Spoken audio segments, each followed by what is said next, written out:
have an 18-month-old nephew that comes over here every weekend. His name is Max, and he's awesome. We love to spoil him. Me and the missus have fun playing with him outside and all sorts of things.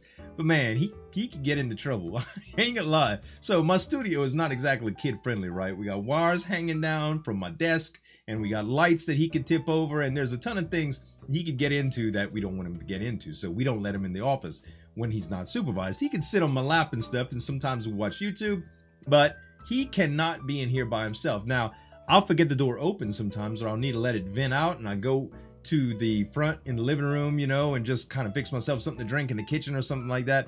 And you know, he's gonna run in here sometimes, and you gotta chase after him because he can really hurt himself in here. So it's very natural to just keep kids away from dangerous places, especially high balconies. Now, in today's animation, there's a kid that is not allowed to go out on the balcony. Under no circumstances, Dad will not let him out. But there's an interesting story behind that, and a secret too. We're gonna check out the animation today. Listen, make sure to go over and check out Stranger Stories channel. Click the subscribe button, click the notification bell if you want to support the animation community. And if you like reaction videos, click subscribe on this video as well. Let's get into the animation. The Balcony by Stranger Stories. Daddy, how did Mommy die? You'll know when you're older, buddy. His conversations with Dad about Mom always went like this. Short and stark. Even at that age, he knew his dad was hiding something, but what it was, he never knew. An 8-year-old child's intuition could only extend so far.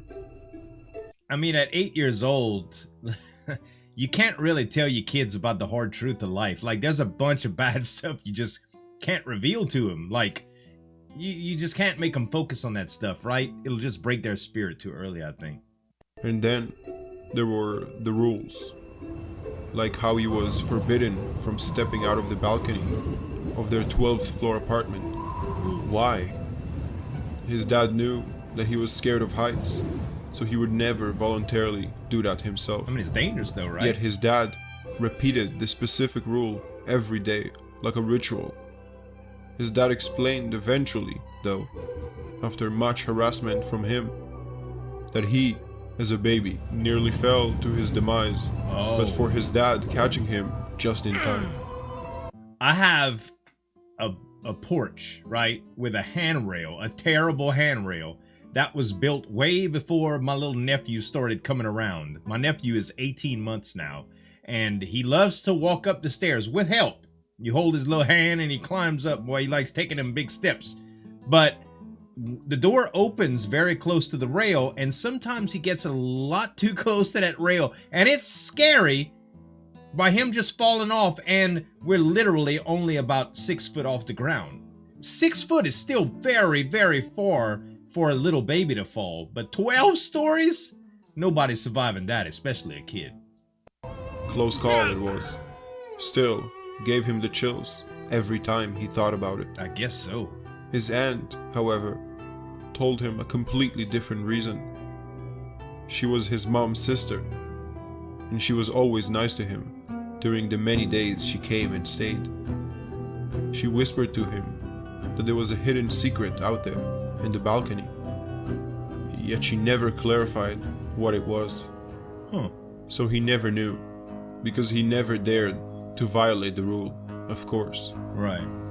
Nevertheless, here he was, for the first time as he knew it, standing on the balcony, clutching the railing, desperately trying not to look down.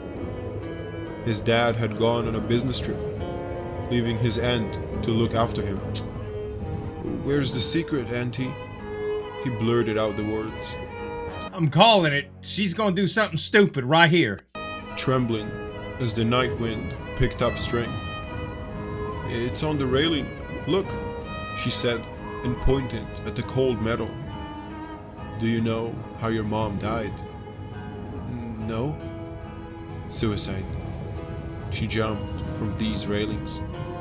Okay. Nothing could have prepared him for this harsh truth. Shocked, he spun around, once again trying desperately not to look down at the ground that once was plastered with his mom's shattered body. That thought dizzied him, and he let go, fell backwards. His aunt rushed towards to catch him. Okay. She held him tight in her arms. "My sweet sister," murmured his aunt, her eyes gleaming with tears, glassy and unfocused. "Your husband can no longer stop your wish. Oh What you no. tried to accomplish, I will be the one to finish it for you. I called it. Brighten up, child. Remember, your mom only ever wanted the best for you." No. Me Don't too. throw him. Locking him in her arms, smiling, she jumped. She went through. Oh my God. Bruh, I called it though. I knew it was gonna happen. There was something about her, the aunt, that just threw me off. Bruh, I cannot imagine the pain that a parent would feel for their lost child. But that's just crazy, man. I would never want to take my kid with me if I went. I'm supposed to go first. Maybe not that early, but yeah, man. When Max gets close to that rail, it makes me crazy. It may be just a parent's intuition, right? But I don't want anything to happen to him, and I've overreacted plenty of times before to make sure he didn't go off like, "Hey boy, watch it," stuff like that.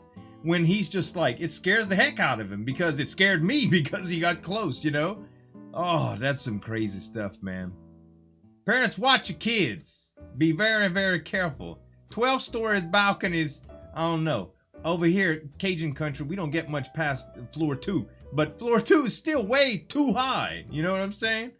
Oh, crazy. Guys, I hope y'all really enjoyed it. Listen, make sure to head on over to Stranger Stories channel. Subscribe to him. Hit the notification bell. If you like reaction videos like this, click on the subscribe button on my channel as well. Thanks so much for watching. As always, this is Zueljin signing off. And we'll see you next time. Break it down.